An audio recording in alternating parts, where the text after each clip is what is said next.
Welcome back to the Homestead. I'm in the kitchen today and we are going to be talking about preserving food that we buy in bulk. Now, I'm sure all of you have noticed that food prices are going up like crazy right now. So what we spend on an item this week, we might be spending 20 or 30% more even next week. Food that you buy now stays the price that you paid for it when you're keeping it at home.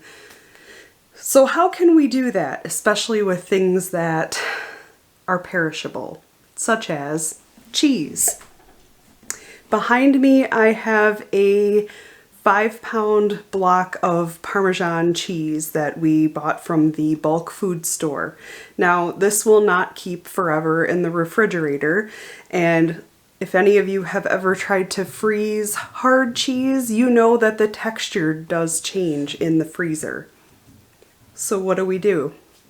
I am going to try something that I've been thinking about doing for quite some time.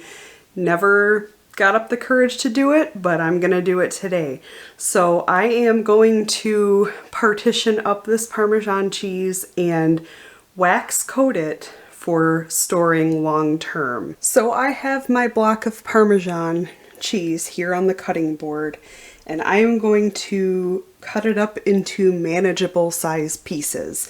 You have to think about what portion size would you want to unwrap and use for the week or for whatever recipe you're doing. By breaking it into smaller parts, we are reducing the waste.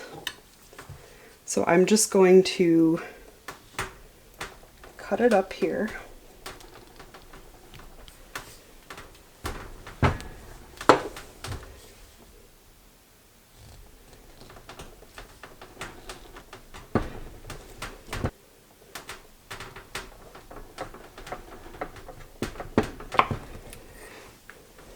Now that I've got the width I want, I'm just going to cut these larger ones in half.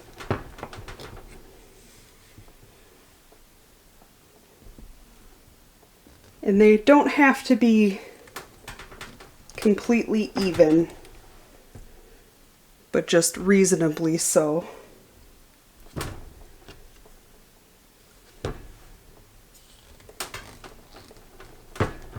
Now this last piece I may just leave in a wedge like this.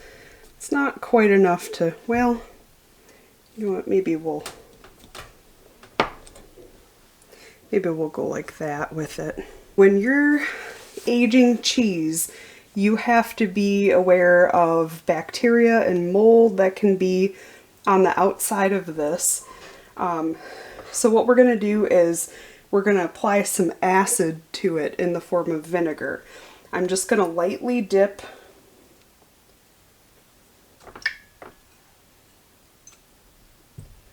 all sides of the cheese here in the vinegar. And I have very clean hands, by the way. And we are going to place them over on this drying rack here, where they are going to sit.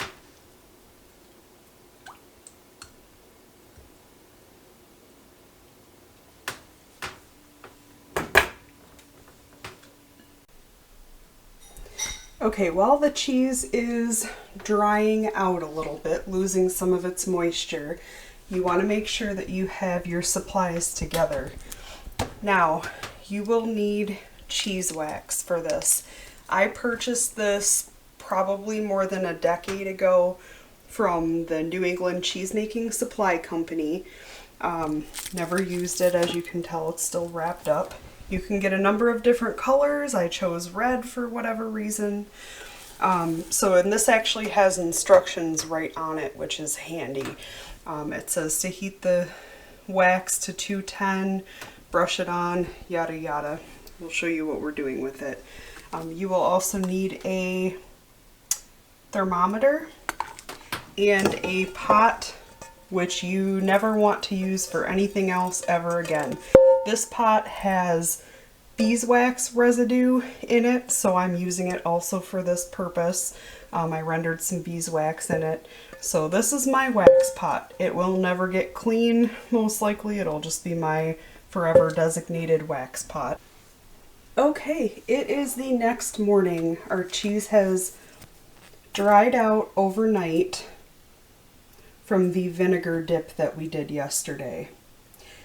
I have tin foil set up under my drying rack, and leading up to the pan, I have carved out a chunk of the wax here, and it has melted in this saucepan here, which again, I am not going to be reusing this pan for anything else. It's just a cheap Salvation Army store pan that we picked up for this purpose. And I have a pair of tongs to grab the cheese with. And what we're gonna do is we're gonna dip one side of each cheese block into the wax here, and then we're gonna let that dry. We're gonna flip it around and do the other side. Okay, I'm gonna start with a smaller one. Now I have heated this wax up to above 210. Okay, so it's quite hot, and I didn't really know how much to do. Once the temperature started going up, I went ahead and I turned off the stove just because I didn't want it to burn. I didn't want to lose track of it. We may need to reheat it at some point.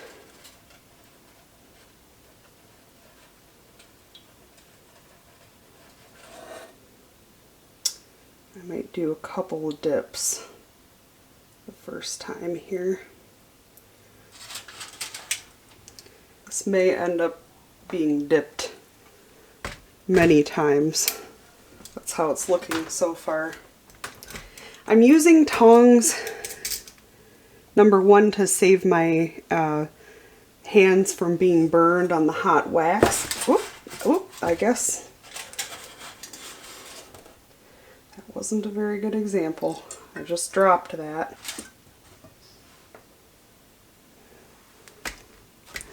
As you can see, this is quite messy, so I've put tin foil here to catch all the wax drippings to save my counter. Wax is notoriously difficult to clean. With the tongs here, it just decreases the amount of bacteria and mold that could be left on my hands from getting onto the cheese. I've washed my hands thoroughly, but still, you never can be too clean in my opinion. So I just went about halfway.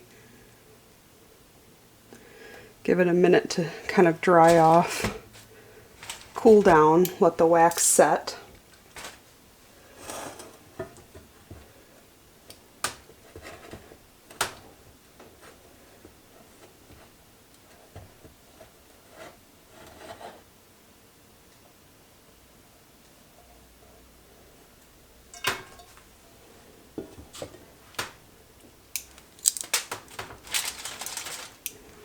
Okay, so it's a little while later, and I've got my cheese portions coated a couple of times here.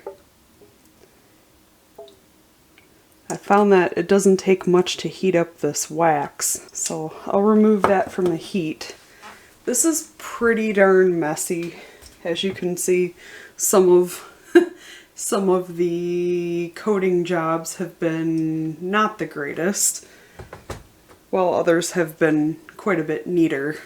So I'm not going to fret too much about not making it look pretty right now. This is just an experiment to see how well it stores for long term. I'm going to coat these another time, being really careful not to burn myself. Now that there's a layer of wax on the cheese, I'm gonna just go ahead and touch the dried wax with my hands because it's a lot easier.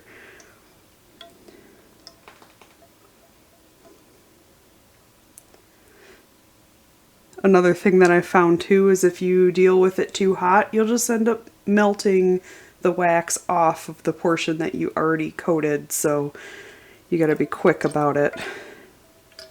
and make sure that the wax is not too hot, or you'll reverse the progress that you've made.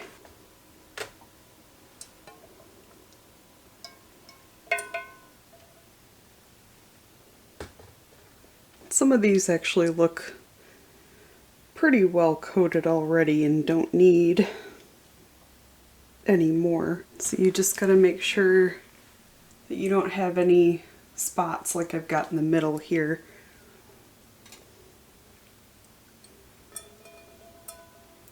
With cheese showing through. So I got super excited about this cheese thing and went ahead and cut up 2 large 32-ounce blocks of cheddar, extra sharp cheddar, last night, and left them overnight, and I cut them into 8 ounces probably. And I've got my wax melted, and I'm gonna go ahead and do the same thing with the cheddar. Okay, so here's the final result. Won't win a beauty contest, but it will work. It is fully sealed. So I am gonna store this cheese in what I'm referring to as my mini cheese cave. I'm gonna store this in our main pantry, which stays really, really cool in the winter time. It gets low 50s, upper 40s in there as long as we keep the door closed to the pantry. So it's gonna mimic a cheese cave, storing at temperatures warmer than the refrigerator but colder than the rest of the house, with proper humidity. So I have a sealable Tupperware container. I have the cheese in here, and I have a sponge that's been run under some water and wrung out. And the sponge is just lightly damp, so it's not getting anything wet. It's just increasing the humidity a little bit in here. That's to keep the wax pliable and the cheese at the proper humidity while being stored. I have labeled just by lightly scratching a C into the wax for cheddar, and I've got P for Parmesan. It's hard to see, but that's how I'm gonna know what's what. I will leave the lid on at first. If I get any condensation or anything in there, I'll go ahead and prop it open somehow so that it can breathe just a little bit like that. And we are gonna do an experiment and see how well this looks after probably 6 months is when I'll do the cutoff. Maybe I'll let one keep going. Any food safety issues, obviously you do this at your own risk, but I'm gonna go ahead and try it. If it looks and smells okay, I'll give it a taste and see if it's aged any. But the objective of this is to have cheese on hand when we need it, because sure seems like the grocery store doesn't have what we need lately. So when you find it, you have to put it by and save some for later. Well, thanks for hanging out with me on the homestead today, guys. We have had a few more subscribers here lately, and I just want to say thank you for joining us. If you haven't subscribed, please do so if you feel like our content is worth watching. Thanks, guys. See you next time. Bye-bye.